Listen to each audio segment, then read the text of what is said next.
Welcome everyone. This is Coach Bronwyn from Ladies of Hope, the Next Chapter podcast.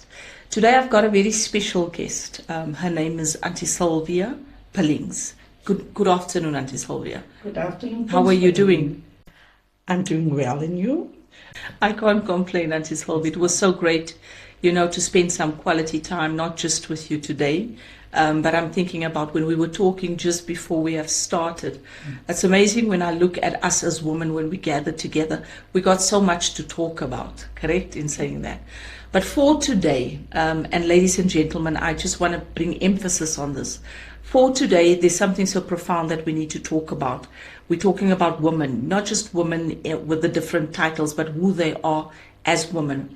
And Auntie Sylvie, this afternoon, we are speaking to a woman, a phenomenal woman, a woman that is known in the community, a woman that's a mother, she's a wife, she's a grandmother, she's a great-grandmother, she's an aunt, she's a spiritual mother, she's a friend, she's a sister. But with all these titles, Auntie Sylvie, if I have to strip you from all of them, who is Silvia Billings? Silvia Billings is a little girl with big dreams, and striving to fulfill their dreams as she grows up. But that little girl stays within her. That's powerful, Auntie Silvia. So that little girl stays within her. Now, if I speak about that little girl, and I speak about the little girl that you were, is the little girl that you are still taking with you right now. You have passed being a wife, a mother, a grandmother, a great-grandmother, and all these different titles. But this little girl still remains in the different seasons of your life. Am I right in saying that? Yes. So in the different seasons of your life, what do you think that little girl has changed with regards to your titles? What has she brought out with regards to Silvia? She brought out confidence. She brought out strength. She brought out something so beautiful, is to look at yourself and love yourself. And the dreams shared and looking back and see how it fulfilled, give her that courage to persevere, to stand firm. And when you speak about perseverance, Auntie Sylvie, I'm thinking about what woman do you think was born through pain when you discovered that your season of pain was here, right? So let's say the different seasons of your life, you've encountered pain. What has come out of that woman because of pain? Strength has come out of that woman. And through that pain always comes for a reason. And when pain comes, it's birthing. And when I look back and see what pain has brought to my life, and the birth that I gave, not just with my children, the birth that you gave in your life as well. You find yourself the strength that you have gained through your pain. That's why it's not good for you to continue looking at your pain. You need to see through that pain there is something beautiful that has to come through that pain. And I've learned truly to stay focused and to stand firm in whatever challenges they may come. You know that within you, you are an overcomer. So there's a lot of emotional, I call it contractions, that we as women go through. Yes.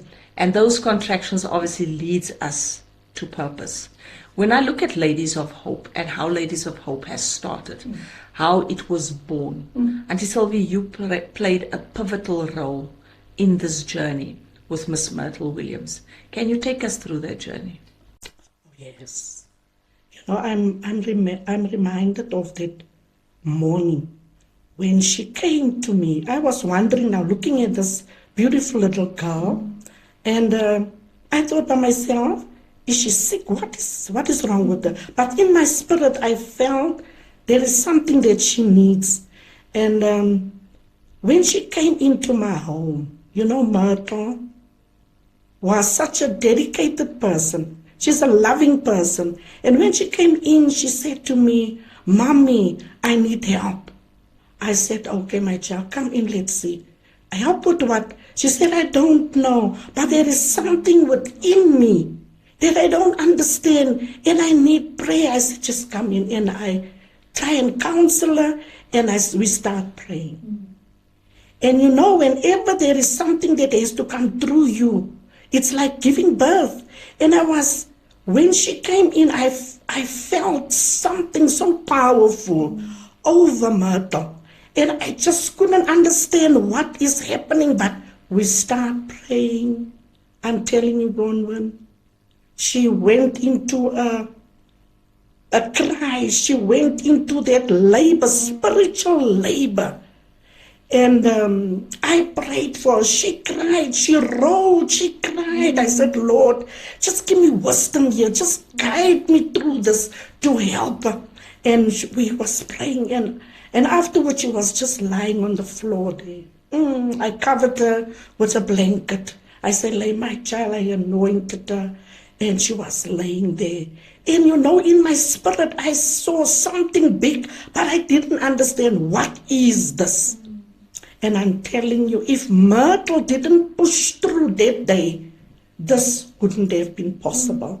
She paid a price, a painful price, to get us where we are today.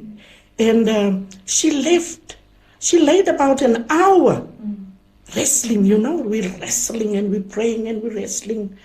But God gave us so much peace after that. So much peace. She stands up and said, "I'm feeling better now. I'm feeling better." I say, "Yes, my child. You gave birth to something." Oh, I don't know. I could just say, "It's so big, my child." I don't know. Yes. And she left. That was about maybe 20 years back. And she came back the second time with tears in her eyes.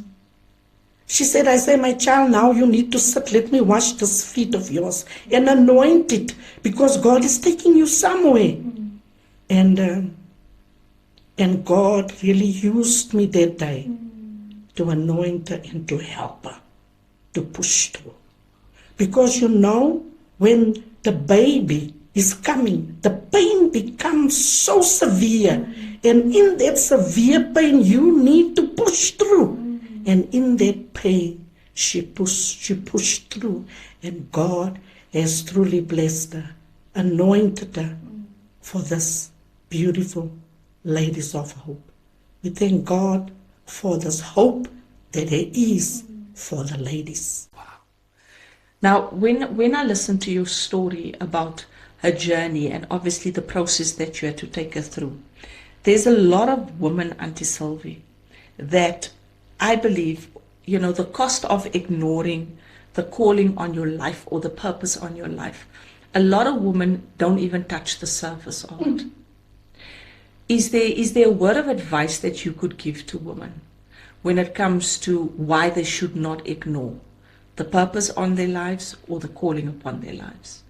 They should never ignore it, because there's a purpose in it. And if you ignore that sign that God is giving you, you will never feel fulfilled. You will never feel that you belong. You will always feel wanting, because you didn't finish the job that you needed to finish. So persevering is where you get your courage. So keep on. Don't give up. You know, because if you give up, you kill that purpose. You kill it. And then from there you will always feel burdened to know there was something I needed to do and I didn't do it. So stay there. Stay there until something happens. Don't stand up. Don't look for something else. If God has given you a purpose with children, maybe God has called you to work with children. And that is the passion because God already equipped you for your purpose. Auntie Silvia, there's something so profound about not just a woman, but a mother. And we as mothers, I think if all of us could be perfect mothers, we would have obviously got all the certificates or merits for it. But today we are mothers that sacrifice so much. And as women that become mothers, there's a lot of sacrifices that we do. What is your understanding of the sacrifices that mothers make? Mothers sacrifice themselves. You know, you always want to please your family. And a mother goes through so much, but you always try to keep her chin up, always try to put a smile on her face, but within her, because God says He will never test you beyond what you can take. There's always an outcome. And that's why if you focus on your outcome, the situation that you're going through will just vanish. It will go away. You sacrifice your love, you sacrifice, even if you don't get back, you're still smiling. Even if nobody say thank you, or mommy, you did well, you still smile, because God knows your heart. And I believe that God has equipped mother. She's got everything within her. She just needs to pull it out with prayer. And what do you think is the one thing that a mother should hear all the time from her children? What do you think? I believe we as mothers, you know, we like you said, we will do a lot of things. We'll do over and above what it is that we're supposed to do. But sometimes as mothers, we need a little bit of words of affirmation from our children. What do you think a mother needs to hear from her children? Mom, I appreciate you. Yeah.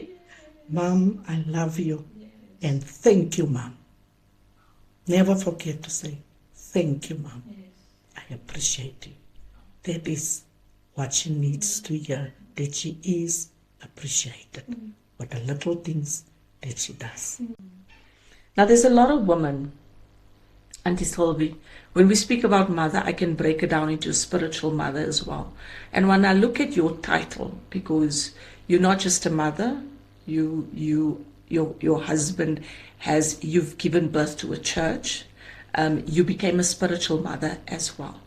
But as a spiritual mother, there's a lot of women that starves for guidance. They starve for wisdom. They starve with a lot of nurturing. And so many of these women are under your wings today. And so many of these women you've not just nurtured, but you've seen them grow. You've pushed them into what it is that they were destined or predestined to be. So what is your take on women, especially those that you have spiritually equipped, that still starves with wisdom, guidance, and nurture? Yeah, it's so true. There is a lot of women that is still struggling with those words that you just said now. You need to equip yourself. You need to start doing things on your own. I remember there was a lady that truly, she was struggling to keep herself together, struggling in what she really needed to do. And I keep on telling her, my child, look in the mirror and see the beauty that you have. I say, if you don't look in the mirror, you won't see your shortcomings.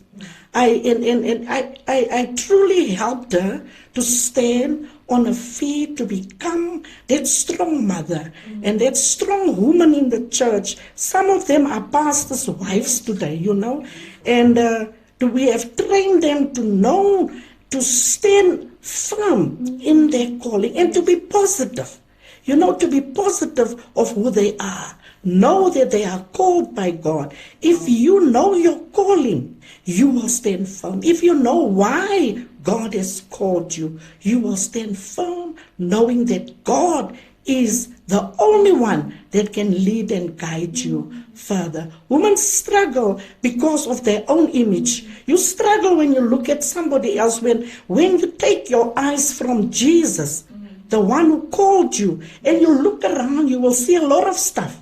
You see a lot of things. I always say, when you look down, jy sal baie gogos sien op die grond, baie gogos. Ek sê maar as jy opkyk, dan kyk jy na God toe, en hy is die ene wat jou sal leer en lei. We are here just to help one another, to strengthen one another, to give one another hope, to know that nothing is impossible with God. You have to stand firm in your calling. Wow.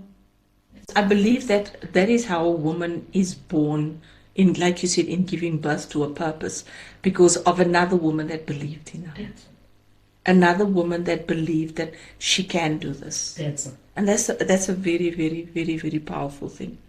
But Auntie Sylvia, when I even look at in today's society, we have women that stab each other in the back. They betray each other.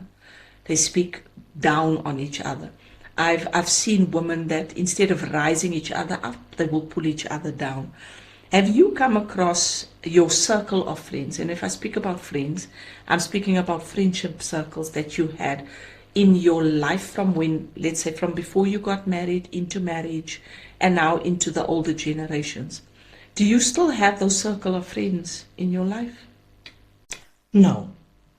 No, I don't have that circle of friends, because as you grow, there's some friends that leaves, there's some that stays. Yes. There are friends that goes with you through it all, and there's friends that you just need to help and nurture and be there for a certain time, and then they also leave. But the friends that stays is that friends that still equip one another. It's friends that still need to be there for one another. And I thank God for the friends that He has placed in my life. And many times they look at you and they think, oh, you're a strong woman. And why women become so ignorant of themselves is when it's jealousy that comes in, and feel that I can do it better than what you can do it. And not applauding one another. We pull one another down just because I don't know who I am. Yes. Now I want to become you. Yes. You cannot become me because you don't know my road. You don't know my story. So, Auntie Sylvie, there's a question that I really would like to ask you. What version of yourself had to change to become the woman that you are today? I will say it's myself. You have to put down yourself.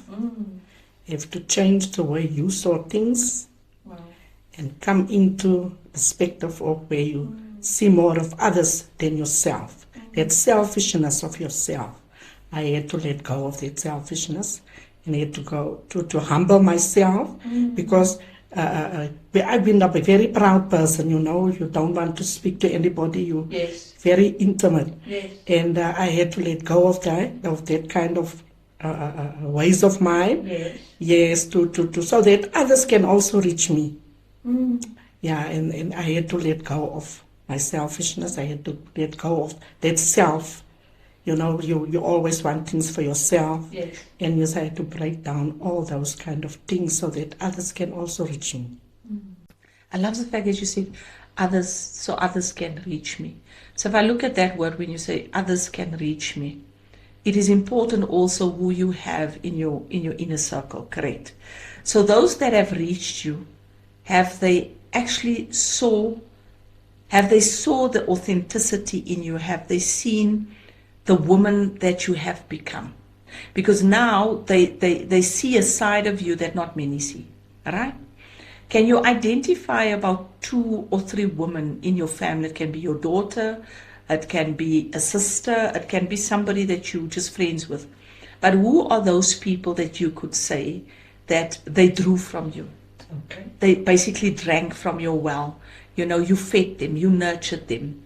And because of that, today, if you look at them, you can honestly see that you've done a good job, with mentoring them, if that's what I should say. Who would that be? That would be my sister. Okay. Yes. From a very young age, she always wanted to be like me.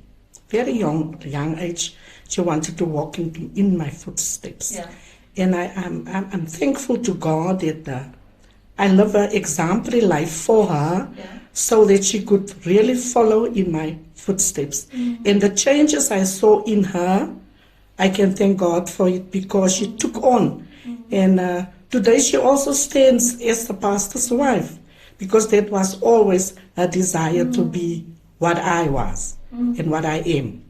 But I thank God that today she stands firm. She knows how to handle herself. And I mentor her, And I can thank God for the way I see. When I look at her, I see the growth in her. I see the stableness in her. And I see that she's positive in what she does. And I'm grateful for the opportunity God gave me to pour out of me into her. Yes. And then what do you see when it comes to relationships? Because what is so pertinent now is you're speaking about your younger sister, sibling, and the fact that she desired to be like you. And you were the one that obviously mentored her and she looked up to you.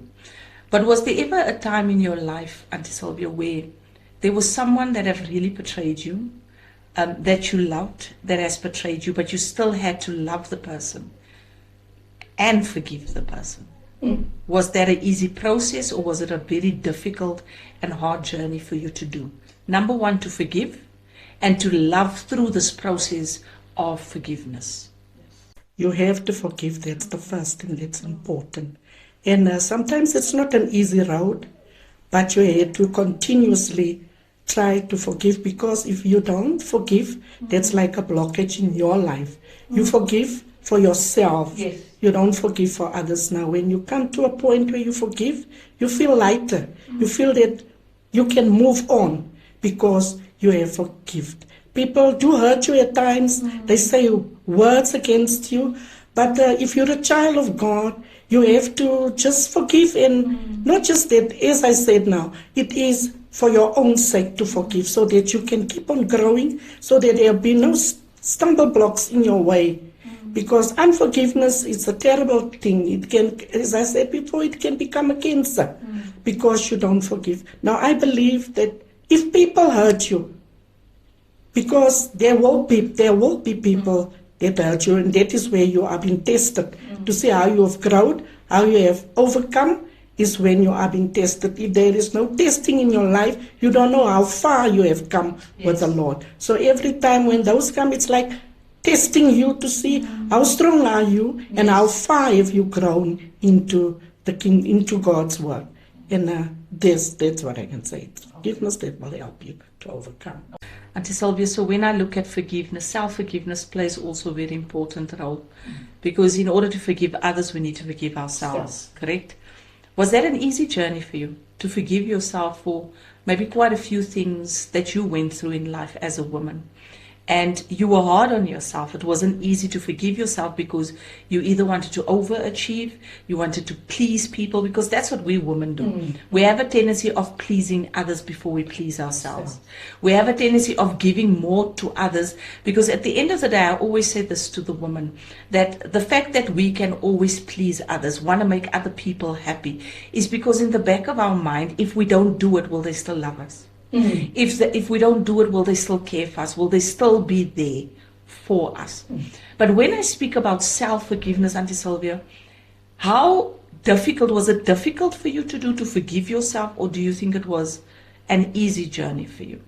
It's a process, to forgive yourself, because every time that it comes back to you, and then you have to fight against it, to try and forgive yourself, because you first have to forgive yourself before you can forgive others. Because if you forgive others and you haven't forgiven yourself, that is still upon you. You still feel that guilt in your life. So yes, it takes time to forgive yourself, but you have to forgive yourself to move forward. Now, when it comes to loving you, what part of you do you love the best today?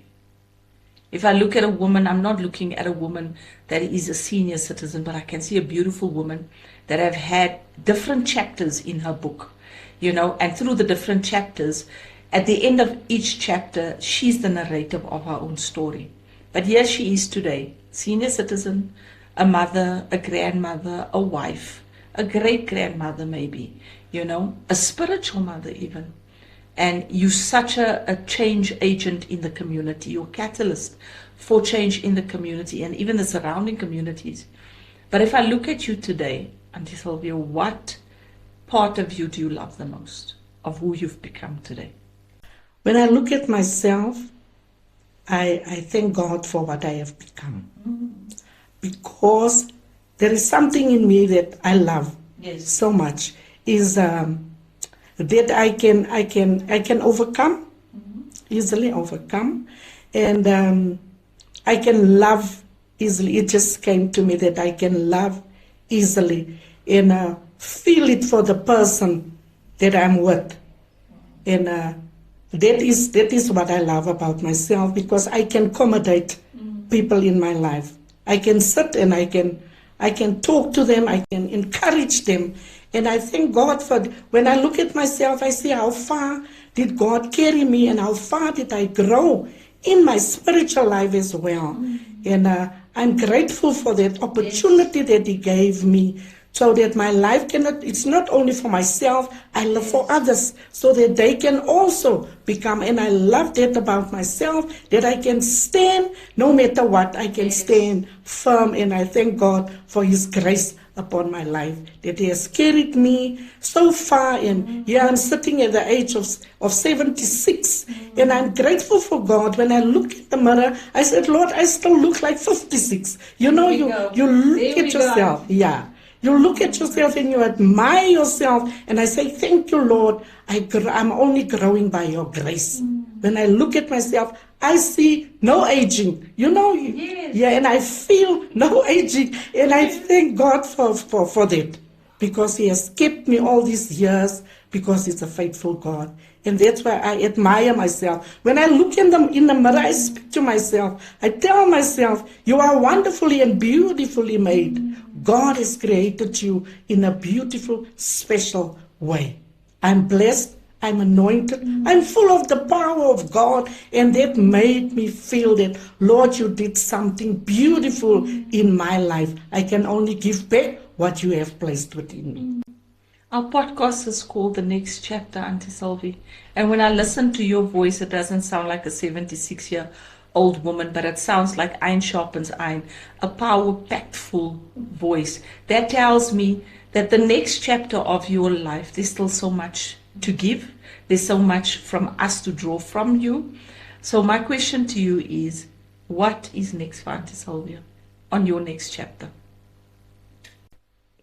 I trust God. I trust God. Wherever He leads me, I will follow.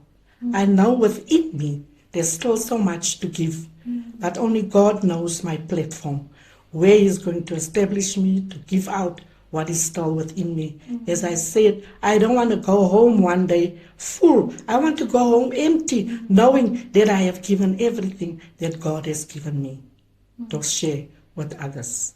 And this is spoken like a true warrior, Auntie Silvia. There's something that I want to ask you. So I've got a bag over here. I want to present this bag to you. I'd like you to take one item out of this bag. And for just about 2 minutes, I want you to look into the camera, and I'd like you to encourage not just all our viewers, but specifically the women of today. Any item.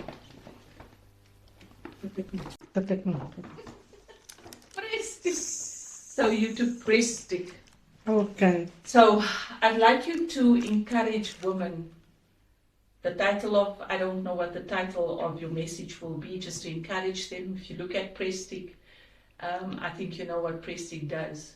But I'd like you to encourage them. I know press stick you can stretch. You can stretch it. Yeah. You can stretch it. You can even put press stick on the walls, and you can put something against. You can put a photo or whatever.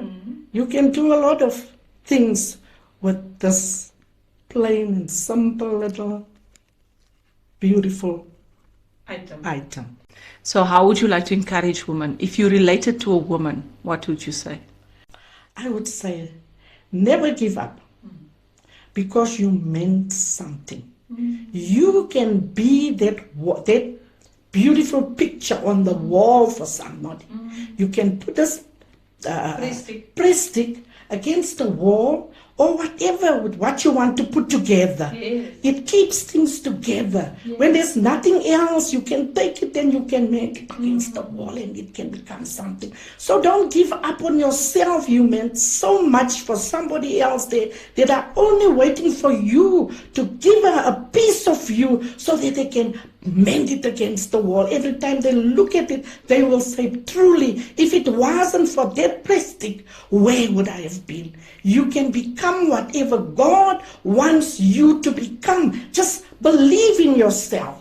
Trust in yourself, knowing that there is no double copy. God did make you so unique. There's only one of you. And somebody needs you outside. Somebody needs also to draw from you, to just have a piece of this plastic, because you can stretch it. You can stretch it, hallelujah, and it can become more in your hand. You can give little pieces to somebody and it can be useful. So remember, you are useful to God. You are not forgotten. You are never alone, because God always promised that He will never leave you, never ever will He forsake you. So take this whenever you get a piece of this plastic, see yourself in it and see what it can become. Little pieces can become so much for somebody else. You are beautifully and wonderfully made by God. You have a purpose in life. God needs you. You are the voice maybe for your family, for your children, or for someone outside there needs to hear from you. So rise up. Rise up. Don't give up on yourself. You can reach more than what you actually have right now. God bless you. Keep strong and look up to God where your strength comes from. And this is spoken like a true warrior. This is spoken like a true warrior. As you can hear, I'm sitting not just with a warrior, but I'm sitting here with a woman that has not just the expertise of life, Auntie Silvia. That's not who you are. It's more to you than meets the eye. I'm looking forward to the next chapter of your book. I'm looking forward to the next chapter of your life. I think there's still so much that will come through your voice. You speak so profoundly from a place of hope, from a place of perseverance, from a place of resilience. And I know today that your voice that is filled with a lot of resilience, a lot of other women can learn so much from you. So we are done for today. Thank you so much, viewers. I want to thank you once again for coming live onto our podcast today. This is Coach Bronwyn, Ladies of Hope, the next chapter, until we meet again. Thank you so much.